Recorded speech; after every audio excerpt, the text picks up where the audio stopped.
Hello everyone, it's Jeff again from We the Individuals. Now, as many of you know, when it comes to the page, we love Austrian economics. That being said, one of my favorite books is Henry Hazlitt's Economics in One Lesson. Now, while it does not go into Austrian methodology, it is a great primer for those who are beginners to economics in understanding the unseen effects of certain government policies. Now, recently, the activist/anarchist Amanda BillyRock started an animated series on each of the chapters of the book. As a result of this, an economics student who goes by the YouTube username R.Wiley started video critiques of her series. So in response to this critique, I will do one of my own on his. Before continuing though, on this video, for those who haven't already, I suggest watching hers and his as to get the full context. But definitely watch hers because she's awesome. But in the meantime, don't worry, I got the videos posted below. As for the rest of you, let's take a look. Oh no, percentages and graphs and the fancy GDP. I mean, if you've never studied economics, you'd think GDP is some mysterious figure, but all it is, it's a way to measure value added in the economy, the value added by producing things. Okay, so he starts off with GDP. He states that, quote, GDP is a way to measure the value added in the economy or value added by producing things. Well, first and foremost, GDP is a flawed statistic for the following reason. It counts government spending as if it were part of wealth creation when it actually subtracts from it. By including government spending in GDP, it's a tautology that government spending contributes to GDP. To put it another way, if government printed $100 trillion and spent it all on pet rocks and hot pink spandex pants, that's technically $100 trillion added to GDP. It is not, however, a good indicator of the health of the economy or the wealth of the populace. To dive in more, GDP includes government spending, which suffers from a few flaws. First, the spending does not represent consumer valuations. Second, it includes waste, fraud, and abuse as legitimate. Thirdly, it doesn't matter whether the program is building roads or buying pet rocks, it's all counted as the same, no matter how absurd the program is. Additionally, malinvestment makes the dollar output included in GDP soar, but ultimately results in no gain, or even a loss. See for instance the housing bubble, the tech bubble, and other bubbles. Thirdly, if the price of computers, for instance, drops by half and 25% more are sold, the GDP would fall, but many more people would be better off. Alternatively, if we put a quota on imports, raising the price significantly, such that more overall dollars are spent on fewer goods, this would create rising GDP. Thus, it is not a useful measure of living standards. Finally, inflation causes GDP to automatically rise by some amount, and the CPI and other inflation calculations do not and cannot accurately account for this change. First, I should tell about the distinction between microeconomics and macroeconomics. Microeconomics certainly only focuses on small groups of people, such as the producer and consumer, or maybe the government and the business, how those things interact. But certainly in that case, we do care about long-term effects. In fact, there's a big distinction between the short run and the long run. There are tons of things you study there. Now, macroeconomics focuses on the entire economy. So he touches base on the distinction between microeconomics and macroeconomics. He does a decent job, but I'll try and give a better summary of the two. Essentially, microeconomics deals with individual decisions, not necessarily only individual people, but also families, businesses, and so on. While macroeconomics attempts to deal with the economy as a whole, like its performance, its behavior, structure, coercive government decision-making, and so on. The problem is that the latter is mostly guesswork and pretense, with almost no scientific validity. Basically, it's worse than flipping a coin. To build on that, aggregation of statistical trends is arbitrary and groundless, such that any macroanalysis can be set up to prove just about any claim that can be made with regards to economics.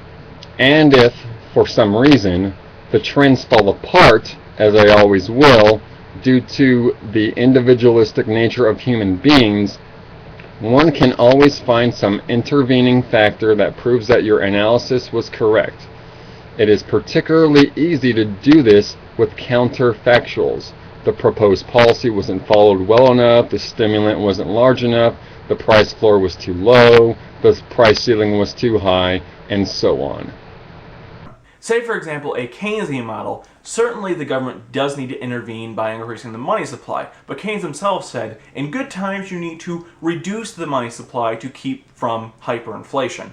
So, he goes on to reference Keynes by saying that government needs to intervene by increasing the money supply, then moments later that when times are good, to ease back as to prevent hyperinflation.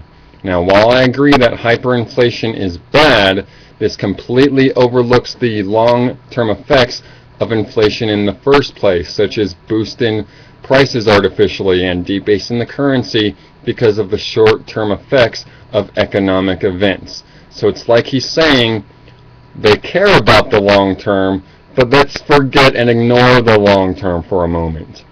I like how the story about drinking and grandma has nothing to do with any type of economic policy. It's more about a story of human behavior.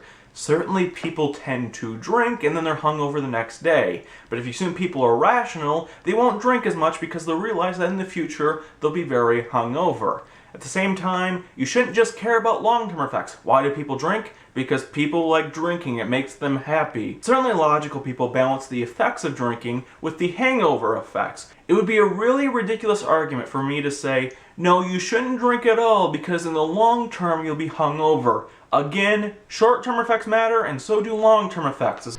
So this next section is a bit amusing, where he critiques Amanda's story on the party and drinking, which in all honesty completely misses the point. He took it as an actual story versus a metaphor for government policies. Her story is basically like Hazlitt and Bastiat's broken window fallacy, in her own words though. Now, while he has a point that yes, people like to drink because it is fun, it overlooks what she actually meant. So when he asks, why do people drink? Because people like drinking, it can equal any government policy like, why do people like stimulus bills? Because they like to buy a bunch of stuff. So again, ignoring the long-term effects of certain government programs like government stimulus bills. Ah yes, quote mining John Maynard Keynes. Let's see what he actually said. But this long run is a misleading guide to current affairs. In the long run we are all dead.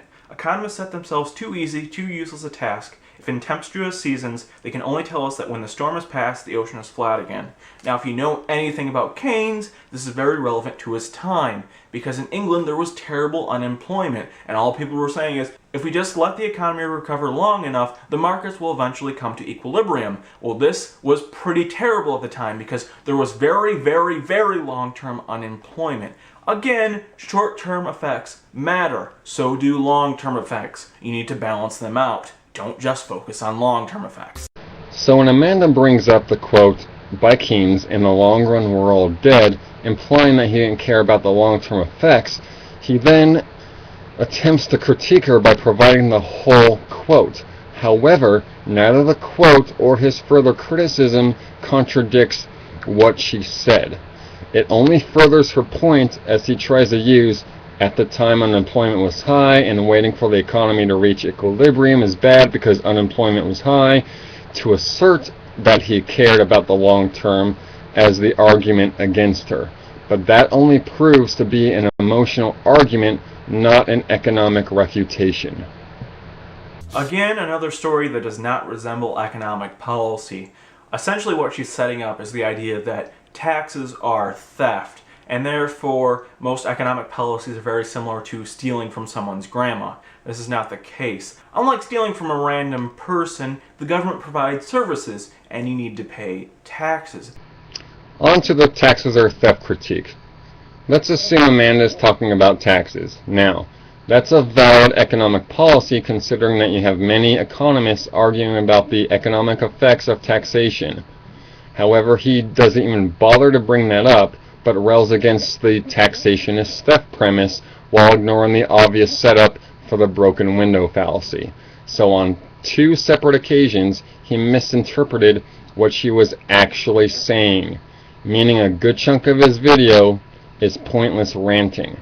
Also, more in the end, he wasn't speaking about taxation and the effects on the economy, but more about the political and social benefits they provide.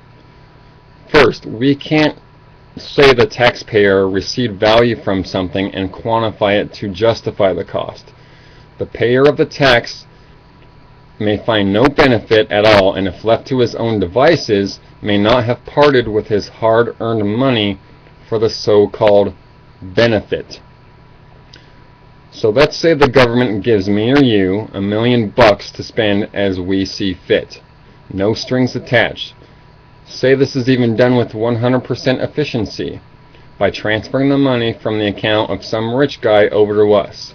This is no improvement to the economy relative to leaving it where it was for the guy who earned it to do with it as he saw fit. Food stamps. Now, why is such a policy good? Well, it creates a lot of economic growth to feed poor people. And those taxes that you paid to pay for food stamps were for things like police, firemen, courts, several other things that are probably pretty good in a society. He then brings up food stamps. Okay, well, welfare programs such as food stamps are a misallocation of resources. You're stripping away resources from those that create wealth, thus negatively impacting their ability to create wealth. The creation of wealth means an increased carrying capacity for jobs. If institutionalized unemployment is your goal, there is no greater way to achieve that goal. Also, how are we sure that there aren't even better use for the money? We don't know what projects the market could have created with those resources. Maybe people are consuming too much food and we aren't getting enough technology. What is seen as a bunch of people buying food, what is not seen is a bunch of productive people with less capital to work with. Food stamps allow more consumption and less savings. Savings create growth, not consumptions. It also ignores money still being transferred before reaching the actual recipient and what comes with it, such as administrative costs, bureaucracy, the government spending above market price, and so on. So it looks like BillyRock is going to do an entire series about the book Economics in One Lesson, which is amusing because I'm probably just going to critique it all along the way. So stay tuned for that. In conclusion, it seems as if though he is a textbook Keynesian and is treating Economics in One Lesson in the same regard. He also keeps talking about how Amanda, or the book, doesn't talk about modern economic thought. Well, first of all, Hazlitt wrote this book in the 1940s. Hazlitt was responding to popular political talking points about the economy and showing how they are all rooted in the broken window fallacy, not responding to the entire Keynesian theory. Hazlitt even mentions in the intro that you aren't going to find Keynes mentioned in the book because the book isn't a response to Keynesian economics in particular. Not to mention his invoking the irrelevant topic of slavery that Amanda discussed sometime before, which isn't even in the book, as a futile argument against her video overall. But oh wait, he read the intro of the book. Well, I would suggest that he actually reads the entire book, then follow that by reading Failure of the New Economics by Hazlitt, which is his critique of the core components of Keynesian economics. Anyways, from what I saw, he made 3 videos critiquing her lessons before he actually quit. So, that being said, I hope you all stay tuned for my critique of his Lesson 2 of Economics in One Lesson, which is Chapter 2, The Broken Window Fallacy. In the meantime, thanks for watching, thanks for supporting the page, and have a great night.